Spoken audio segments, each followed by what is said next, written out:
আসসালামু আলাইকুম সবাই। আজকের দিনটা আমার জন্য একটু বিশেষ। মাকে ডাক্তার দেখানোর জন্য রওনা দিয়েছি।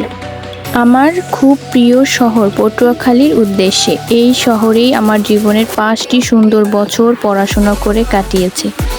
অনেক বছর পর আবার সেই পরিচিত শহরে পা রাখতে যাচ্ছি, তাই মনটা একটু অন্যরকম ভালো লাগায় ভরে আছে।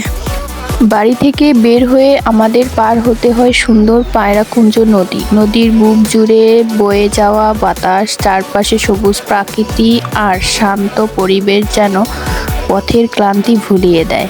নদী পার হয়ে রিকশায় চড়ে এগিয়ে চলছি সেই চেনা শহরের পথে। অবশেষে পৌঁছে গেলাম পটুয়াখালীতে। পটুয়াখালী শহরের সেই সেলফি রোডেই আমি আছি, যে সেলফি রোড ভাইরাল, সবাই চিনেন।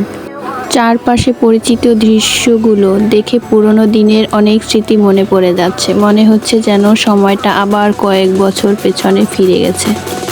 তবে আগের মতো সেই শহর নেই। আগের থেকে অনেক উন্নত হয়ে গেছে এই শহরটা। প্রাকৃতিক সৌন্দর্য, স্মৃতির টান আর মায়ের সুস্থতার দোয়া নিয়ে আজকের এই ছোট্ট সফর। আপনারাও আমাদের জন্য দোয়া করবেন এবং আমার মায়ের জন্য দোয়া করবেন যেন খুব শীঘ্রই আমার মা সুস্থ হয়ে যান। আর আমার সাথে থেকে এই ছোট্ট ব্লগটি দেখার জন্য সবাইকে অসংখ্য ধন্যবাদ।